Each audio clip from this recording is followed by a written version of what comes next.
Bohir rugi bandar, narasi Jokowi turun, dihancurkan berita Ade Armando. Dalam aksi demo 11 April kemarin, terjadi sesuatu yang tidak diharapkan. Kalau dalam dunia perfilman, ini dinamakan plot twist yang tidak kita sangka akan terjadi. Ade Armando dikeroyok hingga babak belur dan dilarikan ke rumah sakit.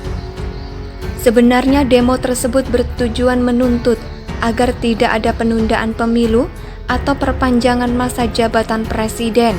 Sisanya adalah tuntutan sampingan, misalnya turunkan harga BBM dan harga-harga barang, basmi mafia minyak goreng, batalkan undang-undang IKN dan lainnya.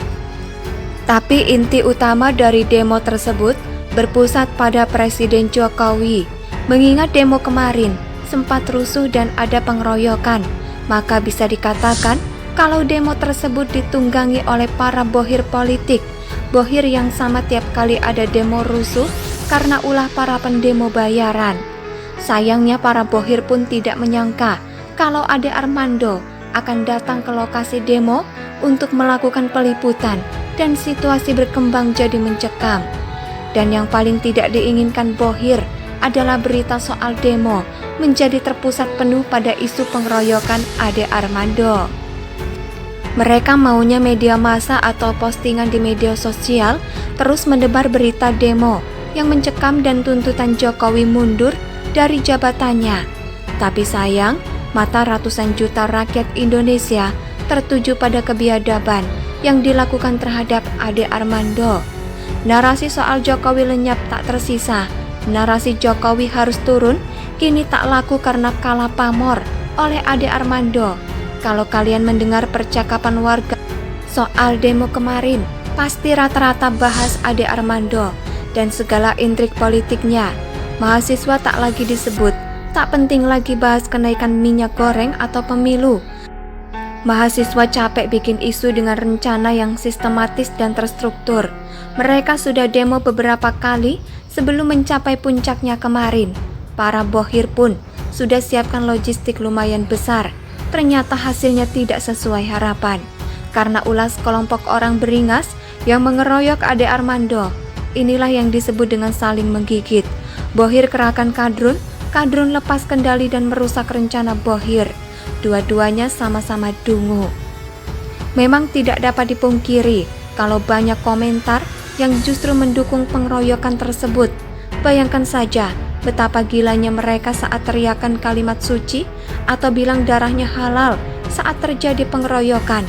Mereka menggunakan kalimat agama tapi melakukan tindakan keji. Kalau kalian masih belum sadar bahwa negara ini banyak orang-orang biadab, inilah buktinya. Tapi ada sedikit hikmah di balik kejadian biadab yang dialami Ade Armando. Otomatis keadaan berbalik arah. Banyak simpati berdatangan pada Ade Armando.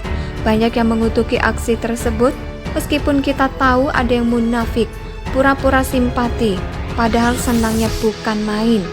Ada yang cuma komentari seadanya, padahal kalau kubunya yang kena masalah, teriakannya lebih kencang. Aksi demo bisa dibilang gagal total karena narasi yang diinginkan padam total. Dan juga aksi kemarin membuat masyarakat semakin jijik dan tak respek karena dinodai pengeroyokan.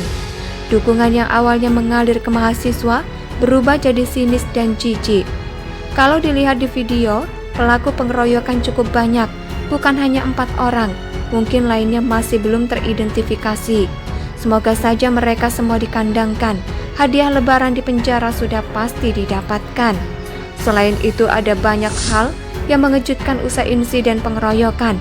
Tiba-tiba muncul organisasi atau kelompok yang membuat komentar sinis yang seharusnya tidak dilakukan. Terkait profesi juga sih, tapi belum bisa saya jelaskan karena masih ingin memastikan. Teman-teman penulis juga sedang cari info. Pokoknya banyak sekali ular yang mendadak keluar, sarang dan merayakan kabar Ade Armando dikeroyok. Nanti semuanya akan dipermalukan satu persatu jika tak ada halangan. Mereka juga sama biadabnya dengan pelaku pengeroyokan.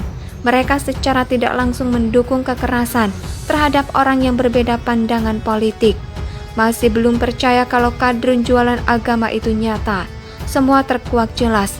Ini hanya sebagian kecil yang muncul ke permukaan negara. Negara ini sebenarnya dalam bahaya kalau kelompok ini tidak segera dibasmi. Artikel ini ditulis oleh X Hardy di seaworld.com. Bagaimana menurut pendapat Anda? Silakan tulis pendapat Anda di kolom komentar.